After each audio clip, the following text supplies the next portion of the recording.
অনেক সময় আমরা এটা বুঝতে পারি না যে যে মানুষটাকে আমি এত ভালোবাসি ও মানুষটাও আমাকে ভালোবাসে, কিন্তু কখনো কখনো সে আমাকে এরকম একটা অনুভূতি দেয় যে আমি ওর লাইফে কোনো ম্যাটারই করি না, এবং হঠাৎ হঠাৎ এই মানুষটা কেন জানি আমাকে ঘোস্টিং করে, কাইন্ড অফ, যেটা হচ্ছে হঠাৎ উধাও হয়ে যায়। দিনের পর দিন ওর সাথে কোনো যোগাযোগ নাই এবং আমার মনে হতে থাকে যে আমাকে কেন অ্যাভয়েড করতেছে। আবার যখন চোখের সামনে হাজির হয় তখন ওই অনুভূতিটাই আমাকে দেয় যে ও তো আমাকে আসলে অনেক বেশি ভালোবাসে, বা ও আসলে আমার মানে যে কোনো কনফ্লিক্ট হইলেই কেন জানি না, মানে আমি যদি রাগ করি বা আমি বলি যে এটা সমস্যা সম্পর্কে, ও কেন জানি না ওটা মানে কথা বলতে চায় না, সবসময় শুধু বলে বাদ দাও, ভাল লাগে না। এবং আমি খুব ডিসমিসিভ ফিল করি এবং আমি এটা মনে করি যে ও আমার অনুভূতিগুলোকে গুরুত্ব দেয় না। এই যে কথাগুলো একটা ভালোবাসার সম্পর্কে গিয়ে একজন মানুষের মাথায় ঘুরতে থাকে, পার্টনারের মাথায়, এই জিনিসটা এই কারণে হয় কারণ আপনার পার্টনারের অ্যাটাচমেন্ট স্টাইলে একটা প্রবলেম আছে, এবং সেই প্রবলেমটাকে আমরা সাধারণত বলে থাকি ডিসমিসিভ অ্যাটাচমেন্ট স্টাইল। এবং এটা আমি একটু সংক্ষেপে ডিএ বলবো, ডিসমিসিভ অ্যাটাচমেন্টটাকে। এটাও আমরা যদি দেখি যে ছোটবেলায় অনেক ক্ষেত্রে দেখা যায় একটা ছোট্ট শিশু যখন বেড়ে উঠতে থাকে তার বাবা মারা তার অনুভূতিগুলোকে গুরুত্ব দেয় না।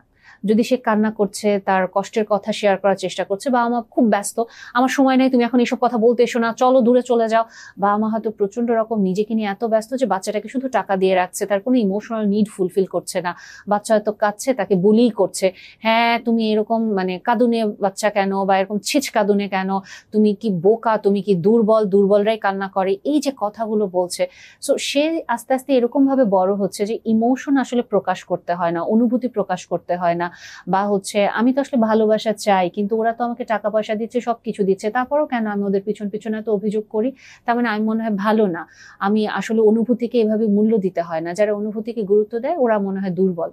এরকম কিছু কোর বিলিফ নিয়ে যখন একটা মানুষ আসলে বেড়ে উঠতে থাকে, তার ভেতরে যেটা হয়, একই সাথে তার ভেতরে ভালোবাসার প্রচন্ড একটা চাহিদা যে কেউ তাকে প্রচন্ড ভালোবাসুক, কারণ ছোটবেলা থেকে তাকে কেউ ভালোবাসেনি। আবার একই সাথে সে এটা বিশ্বাস করে অনুভূতি প্রকাশ করা যাবে না, কাউকে আমার কষ্ট দেখানো যাবে না, আমি যে কষ্ট পাচ্ছি, আমি যে ভালনারেবল, এটা কাউকে প্রকাশ করা যাবে না, সব সময় নিজের পায়ে দাঁড়াতে হবে, খুব বেশি ইন্ডিপেন্ডেন্ট থাকতে হবে। এবং যদি কেউ আমার এই স্বাধীনতা আমার কাছ থেকে নিয়ে যেতে চায়, আমার কাছে খুব ডিপার ইমোশনে আমার সাথে কানেক্ট করতে চায়, অলওয়েজ দূরে সরায় দিতে হবে, কারণ আমার নিজের মানে ভার্সনটা বা আমার নিজের কোর কষ্টগুলো আমি যদি কাউকে দেখাই দিই, ওরা আবার আমাকে তীব্র আঘাত দিবে, এবং ওই আঘাত পেয়ে আমার আবার ব্লিডিং হবে, এবং সবাই বুঝে যাবে যে আমি আসলে খুব ভালোবাসার কাঙাল এবং সব সময় আমি খুব দুর্বল একটা মানুষ। এই যে নিজেকে লুকায় রাখার যে প্রবণতা, এই প্রবণতা নিয়ে একজন মানুষ আরেকজন মানুষকে ভালোবাসলো, তখন আসলে কি হয়? তখন যে জিনিসটা হয় যে দেখেন, তার প্রথম যে ভয়টা আসলে থাকে ভালোবাসার সম্পর্কে জড়ানোর পরে, আমি ভালনারেবল মানে হতে পারবো না। এটা শুধু ভালোবাসা সম্পর্কে না, না সে তার অফিসে, স্কুল, কলেজ, ভার্সিটি, কোথাও সে ভালনারেবল হবে না, প্রতিবেশী, আত্মীয় স্বজন, কারো সামনে না। সব সময় এই মানুষগুলোকে প্রচন্ড স্ট্রং থাকতে হবে, একেবারে কাইন্ড অফ একটা সবসময় শিল্ড নিয়ে সে থাকবে। সে নিজেকে সুপারম্যানের একটা রোলে দেখাবে যে না, তার গায়ে গুলি লাগলেও সে মারা যায় না, তার কোনো কষ্ট হয় না, সবকিছু সে খুব হিউমারাস ওয়েতে জোক হিসেবে উড়ায় দিতে চায়, বা কোনো ঝামেলা নিয়ে তার সামনে আসলে সে জাস্ট কোনো রকম ভাবে বাদ দিয়ে দিতে চায়, কারণ তার ভেতরে ওই যে কোর ফিয়ার যেটা থাকে যে আমার ভালনারেবিলিটি কাউকে শো করা যাবে না, যাকে আমি এটা দেখায় ফেলবো ওই আমাকে দুর্বল ভাবা শুরু করবে, এবং আলটিমেটলি ওরা আমাকে একটা সময় সবাই ছেড়ে চলে যাবে। এবং এখানে আরেকটা যে ভয়টা থাকে যে যখনই তারা একটা সম্পর্কে, ভালোবাসার সম্পর্কে যাওয়ার পরে কি হয়, বা যে কোনো একটা সম্পর্কে প্রথম দিকে তো সে প্রচন্ড ভালোবাসা নিয়ে বা খুব ফ্রেন্ডশিপ, একটা ভালো একটা সম্পর্ক নিয়ে সে আগাচ্ছে। সো দিনে একটা 2টা মাস যাওয়ার পরে, 6 মাস যাওয়ার পরে, ওই হানিমুন ফেজটা বা ওই লাভি ডাভি ফেজটা যাওয়ার পরে তখন ডিপার কানেকশন তৈরি হচ্ছে, দুইজন দুইজনকে তখন জানছে কার কোনটা ফ্লস, কার কোনটা উইকনেস, কোনটা স্ট্রেংথ, এরকম কানেকশনে যখন আসতে থাকে, তখনই যেটা আমরা দেখতে পাই তার একটা স্কেপ মেন্টালিটি বা স্কেপিং স্ট্র্যাটেজি আমাদের চোখে পড়ে যায়। জিনিসটা এরকম যে আমি হয়তো চাচ্ছি ওর সাথে ঘনিষ্ঠ সময় কাটাবো, বা আমার হাজবেন্ড বা আমার ওয়াইফের সাথে, সে হয়তো কেন জানি না, আমার আজকে অফিস আছে, আমি একটু ব্যস্ত থাকবো, ঘরের কাজ আছে, আমি একটু ব্যস্ত থাকবো, দূরে ঠেলে দিচ্ছে। বা তার যদি কোনো ভুল আমি হঠাৎ করে দেখেও ফেলি, বা আমি যদি তাকে বলেও ফেলি যে এটা নিয়ে কাজ করা উচিত, বা এই জিনিসটা এরকম কেন হচ্ছে, সে জাস্ট মানে এটা কোনো বড় ব্যাপার না, এটা আমি ঠিক করে ফেলবো, আচ্ছা বাদ দাও না, তুমি এই ছোট ছোট বিষয় নিয়ে কেন ইয়ে করতেছো, বা তুমি এরকম সিলি ব্যাপার নিয়ে কেন লেগে থাকো, পড়ে থাকো, এগুলো কোনো ব্যাপার হলো, আরে ধুর বাদ দাও, আচ্ছা ঠিক আছে কালকে সকালে কথা বলবো, বা আচ্ছা ঠিক আছে এখন এগুলো নিয়ে কথা বলতে ভালো লাগছে না, এটা এক সপ্তাহ পরে কথা বলবো। এই যে কন্টিনিউয়াসলি বাদ দাও, বা আপনি যখন এটা নিয়ে কথা বলতে চাচ্ছেন আপনাকে বলছে যে তুমি কেন এগুলা নিয়ে পড়ে থাকো, তোমার সাথে এর জন্যই আমার কথা বলতে ইচ্ছা করে না, কাইন্ড অফ আপনাকে শাট ডাউন করে দিচ্ছে। এই যে কোনো সময় কনফ্লিক্টে তার একটা কনফ্লিক্ট অ্যাভার্সন, আপনি বলছেন যে আমার একটু মাথা ব্যথা করছে বা জানো আজকে এই জিনিসগুলো হয়েছে আমার খুব কষ্ট হচ্ছে, উনি কেমন জানি খুব নাম ফেজে আপনার দিকে তাকায় আছে, সে বলছে হ্যাঁ ঠিক আছে শুনলাম, বা মোবাইলটা স্ক্রল করছে কন্টিনিউয়াসলি, আপনার কথা শুনছে বা শুনছে না, কিন্তু আপনি একটা সলিউশন চাচ্ছে, সে তখন আসলে আপনাকে ওই সলিউশনটা দিচ্ছে না, কোনো রকম ভাবে অ্যাভয়েড করে সে চলে যাচ্ছে। এবং এখান থেকে যে জিনিসটা আরেকটা যেটা হয় যে অনেক সময় যদি পার্টনার একবারে চেপে ধরে যে না কি হয়েছে, কনফ্লিক্ট হয়েছে, এটা নিয়ে কথা বলতে হবে, সমস্যা হচ্ছে, এটা সমাধান দরকার,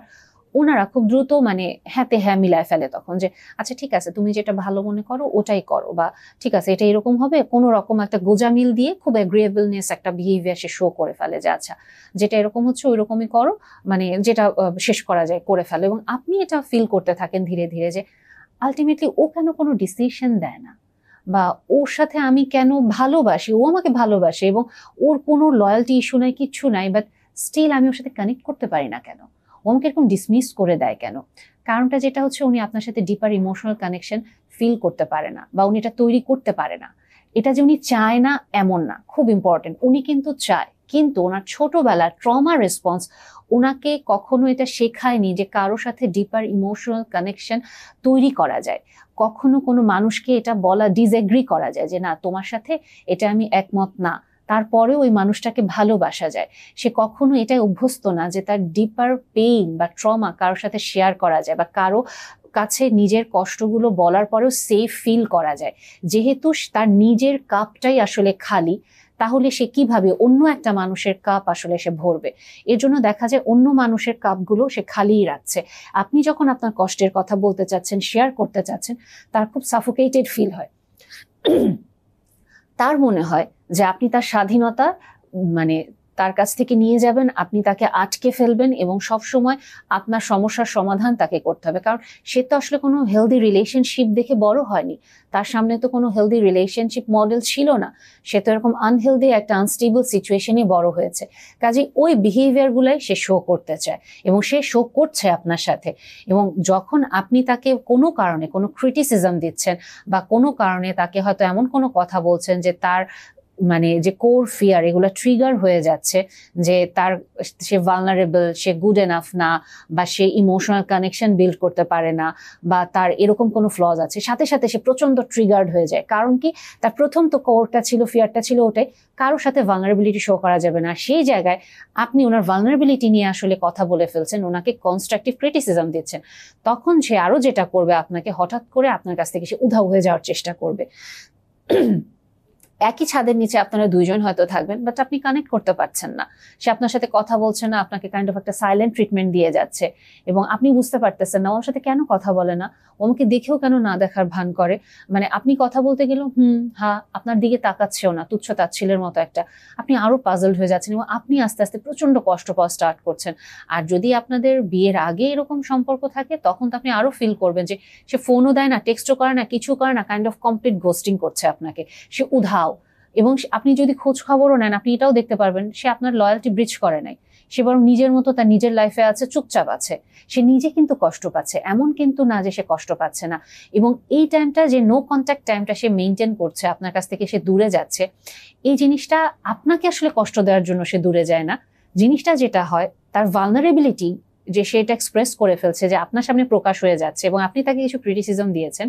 সেই এই কষ্টগুলাকে আস্তে আস্তে একা একা হিল করতে চায়। সে আপনাকে ডিচ করছে না, বা আপনাকে কোনো রকম ভাবে ধোকা দেওয়ার তার কোনো ইচ্ছা নাই। সে আস্তে আস্তে আপনার কাছে আসবে যদি সে আপনার কাছে সেফ ফিল করে। আপনি যদি আবার তাকে কোয়েশ্চেন না করেন যে তুমি কেন আমার সাথে কানেক্ট করো না, তুমি কেন আমার সাথে সম্পর্কে মানে গভীরতাটা তৈরি করছো না, বা আমাকে ওই রিঅ্যাসিওরেন্সটা দিচ্ছ না তুমি আমার লাইফে থাকবা, যখনই আপনি ওর সাথে কথাগুলো বলা স্টার্ট করবেন, সে আবার নো কন্ট্যাক্টে চলে যাবে এবং সে আবার আপনাকে ঘোস্টিং করা স্টার্ট করবে। কারণ সে সাফোকেটেড হয়ে যায়, সে খুব বেশি মনে করে যে তার ফ্রিডম চলে যাচ্ছে, তার ভালনারেবিলিটি অন্যদের সামনে চলে আসছে, যেটা তাকে যে কোনো মূল্যে হোক রক্ষা করতে হবে, কারো সামনে তার এই কষ্ট প্রকাশ করা যাবে না। এবং ওখান থেকে তার ভিতরে আরো যে জিনিসটা চলে আসে, তাকে আসলে সবাই ভুল বোঝে। এবং কেন ভুল বোঝে? কারণ সে যে ঘোস্টিং করছে এবং সে যে তার নিজের ইমোশনাল নিড বা নিজেকে হিলিং এর জন্য ঘোস্টিং করছে, এটা কিন্তু সে কমিউনিকেট করে না। কারণ সে আসলে হেলদি ওয়েতে কমিউনিকেট করতে পারে না, কারণ সে জানে না কিভাবে নিজের কষ্টের কথা কাউকে বলতে হয়। সো যেহেতু সে এটা বলছে না, পার্টনার ভাবছে কি ও এরকম কেন সাইলেন্ট ট্রিটমেন্ট দেয়, ও কেন এরকম ঘোস্টিং করে, সো কমপ্লেইন করে। এবং তখন সে মনে করে আমি তো এত খারাপ না, তাহলে ও আমাকে কেন ভুল বুঝে? ও পৃথিবীতে আসলে আমাকে সবাই ভুল বুঝবেই, কারণ ছোটবেলায় তো আমি ভালোবাসা চাইতাম, বাবা মা বুঝতো না, বাবা মা বলতো আমি ছিচকাদুনে, আমি দুর্বল, তার মানে আসলে মানে কেউই পৃথিবীতে আমাকে আর বুঝবেই না।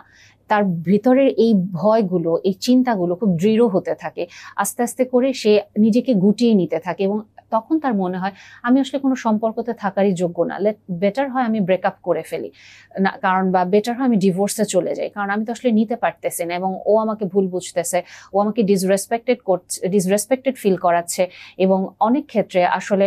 আমি একটা সম্পর্ক চাই যে সম্পর্কটাতে কোনো কনফ্লিক্ট থাকবে না বা কোনো রকম মানে উঁচু নিচু বা ইমোশনাল টার্মালস থাকবে না, যত সম্ভব স্মুথ একটা রিলেশনশিপ। বাট আমার পার্টনার শুধু ঝামেলা করে, আমার পার্টনার শুধু আমাকে পেইন দেয়, ও তো আমাকে কোনোদিন বুঝতেও পারে না। সো কিন্তু এটা যে তার নিজের ভেতরে ট্রমা রেসপন্স, আপনাকে ইনসিকিউর করে ফেলছে, আপনাকে কষ্ট দিচ্ছে, এই জিনিসগুলো কিন্তু উনি বুঝতে পারেন। আবার আপনি যদি এটা ওনাকে বোঝাতে যান, উনি কিন্তু জিনিসটা নিতে পারবে না। এবং যখন উনি নিতে পারবে না, তখন উনি কি করবে? উনি ওনাকে ডিফেন্ড করা স্টার্ট করবে এবং আপনার হঠাৎ করে মনে হবে ও তো আমাকে গ্যাসলাইটিং করতেছে, ও তো আমাকে দেখা যাচ্ছে কখনো কখনো প্রচন্ড ভালোবাসতেছে, আবার কখনো কখনো ঘোস্টিং করছে, তার মানে ও আমাকে লাভ বম্বিং করে। তারপর আবার আপনার কখনো কখনো এটা মনে হবে যে ও আচ্ছা, ও তো আমাকে কাইন্ড অফ দেখা যাচ্ছে যে আমার রিলেশনশিপে আমাকে সিচুয়েশনশিপের মতো ঝুলায় রাখতেছে, বা আমাকে কোনো রকম পার্মানেন্ট কোনো কমিটমেন্ট দিচ্ছে না, বা বিয়ে করার পরেও ও আমার সাথে নিজেকে ওপেন আপ করছে না, ওর এত হাইড অ্যান্ড সিক কেন করতে হবে, ওর কি কোনো পার্সোনাল লাইফ আছে, ওর কোন কিছু মানে কিছু কি আছে যেটা আমার জানা প্রয়োজন? পার্টনার আস্তে আস্তে করে মানে পাজলড হয়ে যেতে থাকে যে এই মানুষটা এরকম কেন করতেছে বা ওর প্রবলেমটা আসলে কি হচ্ছে। এবং এই বিহেভিয়ার গুলো আবার একজন ডিএ কে এটা ট্রিগার করে, okay fine, I am not good enough এবং আমাকে আসলে ভালোবাসার যোগ্য না। যদিও এটা একজন ফিয়ারফুল অ্যাভয়েডেন্ট বা একজন অ্যাংশাস প্রিঅকুপাইড অ্যাটাচমেন্ট স্টাইলের মানুষের ক্ষেত্রেও এটা মনে হয়, এটা ওদের করি, কিন্তু এদের ক্ষেত্রে যেটা থাকে যে আস্তে আস্তে করে এই জিনিসগুলোর পাশাপাশি এরা এদের ফ্রিডমটাকে যে কোনো মূল্য রাখার চেষ্টা করে এবং এরা খুব দ্রুত সম্পর্ক ব্রেক করে ফেলতে চায়। কারণ একে তো এরা ইমোশনালি কোনো ডিপার কানেকশনে যেতে পারে না, এরা সবসময় স্বাধীনতাটাকে খুব বেশি প্রেফার করে এবং ভালনারেবিলিটি শো করা যাবে না। কাজে আমার কাছে সবচেয়ে বেস্ট সলিউশন হচ্ছে সো আমরা ডিভোর্স দিয়ে ফেলি বা আমরা ব্রেকআপ করে ফেলি। এবং খুব অদ্ভুত একটা ব্যাপার, এই মানুষটা ডিভোর্স বা ব্রেকআপের পর পর কিছু সময় খুব ভালো থাকবে, কারণ ওই যে সে তার হিলিং করছে, কিন্তু হঠাৎ করে একটা সার্টেন ফেজ পরে তার ভেতরে কিছু কষ্ট ট্রিগার হতে থাকে, কারণ তার ভালোবাসা সে চায়, তার তখন মানে নিড গুলা সে চায়। কাজেই হয়তো অনেক সময় এই মানুষরা শুরুর দিকে এরকম বিহেভিয়ার শো করলো, পরবর্তীতে যদি তার পার্টনার তাকে একটা সিকিউর অ্যাটাচমেন্ট স্টাইল শো করতে পারে যে না আমি তোমার প্রতি এরকম ক্লিঙ্গি না, বা তুমি আমার কাছে আসো, ঠিক আছে, কোনো কোনো রেসপন্সিবিলিটি নিতে হবে না বা কোনো কিছু নাই, তুমি আসো, আমরা জাস্ট কথা বলি, সম্পর্কটা নর্মালি আমরা মেনটেন করি, তখন কিন্তু আবার সে সেফ এবং সিকিউর ফিল করে আস্তে আস্তে আপনার কাছে আসবে। কারণ এটা সে বুঝতে পারছে আপনি এই মুহূর্তে তাকে সোজা বাংলা ভাষায় কোনো প্যারা দিচ্ছেন না, আপনি তাকে খুব কেয়ারফ্রি একটা লাইফ লিড করতে দিচ্ছেন এবং ওই যে সুপারফিশিয়াল কানেকশন মেনটেন করতে দিচ্ছেন, কোনো ক্রিটিসিজম দিচ্ছেন না, সে যে গুড এনাফ না বা তার যে কোনো ল্যাকিংস আছে এটা আপনি তাকে বুঝতেই দিচ্ছেন না। সো তখন তাদের জন্য জিনিসগুলো আবার কিছু জায়গায় আস্তে আস্তে করে স্থির হতে থাকে, ওকে ফাইন আমি সম্পর্কটায় থাকতে পারবো। এবং ওভারঅল এই জার্নিটার একটা ভিশাস সাইকেলে এই মানুষগুলো সাধারণত যেটা সাফার করে, কেন তারা ডিভোর্সে চলে যায়, অনেক ক্ষেত্রে পার্টনার যেটা ফিল করেন যে ও আমাকে এত ভালোবাসতো কিছুদিন আগেও বা এই 3 মাস আগে, হঠাৎ করে আমাকে এখন আর ভালোবাসে না। হ্যাঁ, এই মানুষগুলো যখনই ভালনারেবল ফিল করে, তার ভালনারেবিলিটির ভিতরে সে এত বেশি ডুবে যায়, সে এত বেশি সেলফ সেন্টার্ড হয়ে যায়, আপনার প্রতি তার তখন আসলে কোনো অনুভূতি কাজ করে না। এবং আপনাদের এত সুন্দর স্মৃতি, তখন সে কিচ্ছু এগুলো মনে করতে পারে না এবং সব সুন্দর স্মৃতি বাদ দিয়ে তার শুধু মনে হতে থাকে আপনি খুব কমপ্লেইন করেন, আপনি ওনার সাথে শুধু ঝগড়া করেন, আপনি ওনাকে সবসময় কন্ট্রোল করতে চান এবং এই অনুভূতিগুলো তার ভিতরে এত তীব্র হয়ে উঠতে থাকে যে তার তখন আপনার প্রতি খুব তিক্ত অনুভূতি চলে আসে এবং হঠাৎ করে আপনি পাজলড হয়ে যান যে এত ভালোবাসাতে ছিল, সাডেনলি আজকে কথা বলতেছে, তাহলে কি ওগুলোও মিথ্যা ছিল? ওটাও আসলে মিথ্যা ছিল না। এই জিনিসগুলোর ভিতর থেকে একজন ডিসমিসিভ অ্যাভয়েডেন্ট এভাবেই সাফার করে এবং এটাকে সাধারণত পিক এন্ড রুল বলা হয়। এই জিনিসটা এরকম যে একটা সম্পর্কের জার্নিতে প্রথমে যে হানিমুন ফেজ থেকে আস্তে আস্তে করে তা ডিসমিসিভ অ্যাভয়েডেন্টের কারণে যে সম্পর্কের যে ট্রমাগুলো বা স্ট্রাগলগুলো আসছে, এই ঝগড়ার মোমেন্টে চলে আসার পরে হানিমুন ফেজ থেকে এই যে ডাউনফল আসতেছে, ওই ডিএরা ওই ডাউনফলটাকে পিক করে, সম্পর্কের শেষের দিকের খারাপ জিনিসগুলোকে সে পিক করে, এবং সে আস্তে আস্তে খুব ভালনারেবল হয় এবং আপনার কাছ থেকে সে দূরে চলে যেতে চায়, এবং সে ধীরে ধীরে এটা বিশ্বাস করা স্টার্ট করে যে আমি আসলে ভালোবাসার যোগ্য না এবং আমার সাথে আসলে কেউ সম্পর্ক মেনটেনই করতে পারবে না। এবং ছোটবেলায় এই কারণে আমার বাবা মাও আমাকে পারেনি, সো আমার পার্টনাররাও পারে না, এবং কন্টিনিউয়াস তারা এক্সটার্নাল ভ্যালিডেশন খুঁজতে থাকে। এবং এ কারণে ডিসমিসিভ অ্যাটাচমেন্ট স্টাইলের মানুষরা কন্টিনিউয়াস দেখা যায় ডেট করতে থাকে, পার্টনার চেঞ্জ করতে থাকে, কারোর সাথে তারা স্ট্যাবিলিটি মেনটেন করতে পারে না, কারণ যে তারা ডিপার ইমোশনাল কানেকশনে তো যেতে পারে না। সো তাদের নিজের ভেতরের অশান্তি, অস্থিরতার কারণে তারা এরকম আনস্টেবল রিলেশনশিপ শো করে, এবং এরা খুব বেশি একটা ফাইন লাইন মেনটেন করে নার্সিসিস্টিক পার্সোনালিটি ডিসঅর্ডার থেকে। অনেক সময় মানুষ ডিসমিসিভ অ্যাভয়েডেন্ট অ্যাটাচমেন্ট স্টাইলকে নার্সিসিস্টিক পিডি হিসেবে কাইন্ড অফ গুলায় ফেলে। হ্যাঁ, এরা অবশ্যই যেহেতু একটা ফাইন লাইন থাকে, এরাও খুব দ্রুত ক্রস করে ফেলে, বাট স্টিল অনেক সময় হয়তো ক্রস করে না। অনেক সময় জাস্ট ট্রমা রেসপন্সের কারণেই বিহেভিয়ার শো করে, যেখানে কিনা জাস্ট এই ট্রমাগুলো হিল করে ফেললেই সে তার এই অ্যাটাচমেন্ট স্টাইল থেকে সিকিউর অ্যাটাচমেন্টে চলে এসে সুন্দর একটা হেলদি লাইফে সে চলে যেতে পারে।